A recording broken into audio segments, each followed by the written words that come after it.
Welcome to episode 6, where we are talking about white balance. White balance is another key aspect to creating a beautiful image. First, let's start with the purpose of white balance.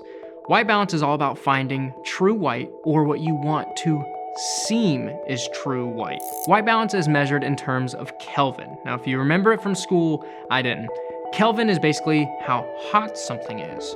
So if you look at the sun, it is more of an orange. Obviously the sun is hot, but it is not as hot as the stars, which are white. With that being said, the lower the Kelvin, the more orange the color is. The brighter the Kelvin, the more white or blue the color is. This light, 2700 Kelvin. This window, these lights are about 3600 Kelvin.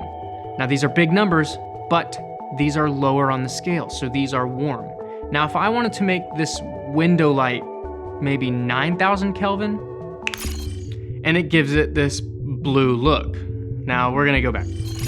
So that's how lights are affected by Kelvin. Now how do we adjust this in the camera? Bring out your notes again. We're gonna get confusing again. The white balance in your camera is there to counteract the white balance of your lights.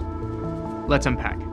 If this light is 2700 Kelvin and I want it to appear white, I need to bring the white balance of my camera to 2700 Kelvin.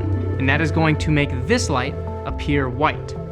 This is also going to make every other light adjust to give more of a blue look. So as long as you remember, the Kelvin in your camera is meant to counteract the lights. Focus on what your lights are and adjust your camera accordingly. Lastly, there is something known as tint. This is not going to change your orange and blue, but it is going to change your green and purple.